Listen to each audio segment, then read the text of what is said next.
नाज़रीन कराम, हम अपनी ज़रूरी अशिया की हिफाजत के लिए दुकानदार से शॉपर तो डबल करवा लेते हैं, लेकिन ये बिल्कुल नहीं सोचते कि यही प्लास्टिक बैग डिकम्पोज होकर ज़मीन का हिस्सा बनने में 500 साल भी ले सकता है।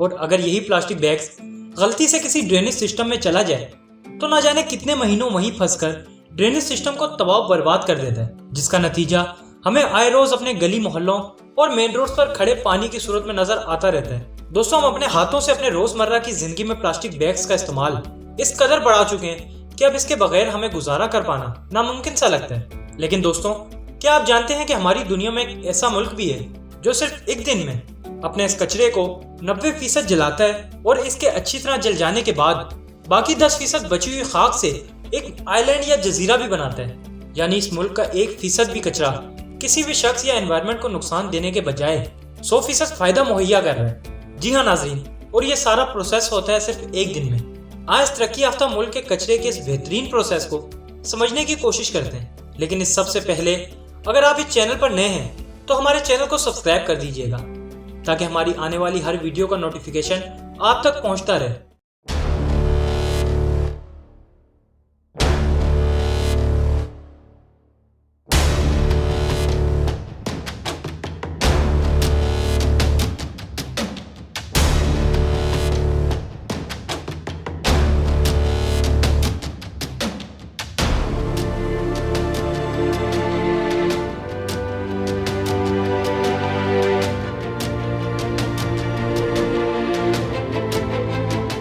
नाज़रीन कराम, ZTV की वीडियो में दिल की अता गहराइयों से खुशामदीद। नाज़रीन, हम बात कर रहे हैं साउथ ईस्ट एशिया में वाक़े एक छोटे से मुल्क सिंगापुर की, जिसके पास कचरा फेंकने की जगह बिल्कुल नहीं थी।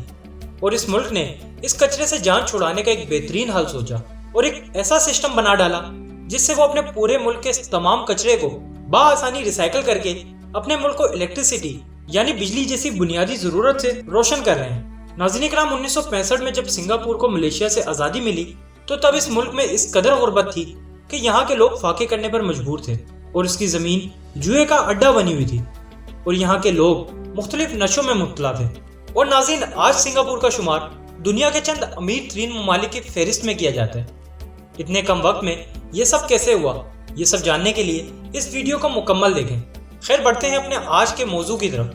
दोस्तों, अगर इंडिया पाकिस्तान जैसे ममालिक की बात की जाए तो यहाँ लोग राह गुजरते कहीं भी कचरा फेंक देते हैं, लेकिन सिंगापुर में ऐसा बिल्कुल भी नहीं। यहाँ गली मोहल्लों या रोड्स पर कचरा फेंकना सख्त मना है और इसकी खिलाफ वर्जी करने पर शहरियों को सख्त सजाएं भी दी जाती हैं। इसीलिए लोग जिम्मेदारी से अपने घर का कचरा डस्टबिन में डालते हैं और फिर रोज एक गाड़ी आती है जो इन गली मोहल्लों और फैक्ट्रीज से इन डस्टबिन से तमाम कचरा कलेक्ट करती है और इस कलेक्ट किए गए कचरे को एक खास बिल्डिंग में ले जाया जाता है जहाँ एक इंसिनरेशन प्लांट मौजूद है जो सिर्फ कुछ ही घंटों में इस तमाम कचरे को जलाकर खाक कर देता है। दोस्तों, इस प्लांट में जलती हुई आग जिसका टेम्परेचर 100 डिग्री सेल्सियस तक होता है और ये आग साल के 2400 घंटों तक जलती रहती है, जो इस कचरे को जलाकर खाक कर देती है और इससे निकलने वाली हीट से बिजली बनाई जाती है जो सिंगापुर में मौजूद हजारों घरों को रोशन करती है। और इससे निकलने वाली गैसेस को एक फिल्ट्रेशन प्रोसेस के तहत फिल्टर किया जाता है जिससे हमारे एनवायरनमेंट को एक बेहतरीन और ताज़ा आबो हवा मुयसर होती है। और अब सिर्फ चंद ही घंटों में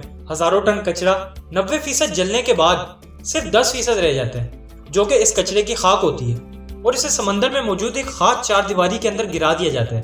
दोस्तों, यहाँ एक बेहतरीन बात यह है कि यह खाक चार दीवारी इंसानों के जरिए बनाए गए आइलैंड का एक हिस्सा है जो समंदर से बिल्कुल नहीं मिलता और ना ही समुद्री मखलूक को मुतासिर करता है। नाज़रीन कराम, ये आइलैंड इस कदर शफाफ है कि यहाँ प्लांटेशन का कामयाब एक्सपेरिमेंट भी किया जा रहा है। दोस्तों, सिंगापुर हमारे मुल्क के पाकिस्तान से 18 साल बाद 1965 में कायम हुआ और ये मुल्क आज हमसे सैकड़ों साल आगे निकल चुका है। नाज़रीन, सिंगापुर जब आज़ाद हुआ था तो इसके पास कुछ भी नहीं था। ना इनके पास खाने के लिए खाना था और ना ही रहने के लिए घर। ना तो सिंगापुर की सरजमीन से सोने की कान निकली और ना ही तेल। इस कौम ने सिर्फ और सिर्फ चंद सख्त चैलेंजेस का सामना किया और खुद मुख्तारी से आज इस मुकाम तक पहुंची। और आज सिंगापुर औसत आमदनी के लिहाज से दुनिया का चौथा अमीर तरीन मुल्क है। कहा जाता है कि एक बार एक शख्स ने सिगरेट पीने के बाद उसके टुकड़े अपनी बालकनी से नीचे फेंक दिए थे। जब सिंगापुर की माहौलियाती एजेंसी की जानिब से तहकीक की गई तो उस शख्स का पता लगा लिया गया और उसे $15,000 का जुर्माना अदा करना पड़ा और ये जुर्माना उसे सिर्फ 4 दिन में अदा करना था।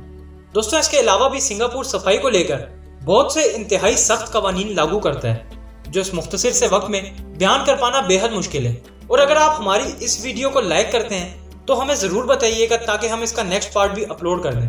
नाज़रीन, तो उम्मीद करते हैं कि ये वीडियो आपको बेहद पसंद आई होगी। वीडियो को लाइक करना और चैनल को सब्सक्राइब करना हरगिज़ ना भूलिएगा। फिर मिलते हैं एक नई वीडियो के साथ, तब तक के लिए अपना बहुत ख्याल रखिए।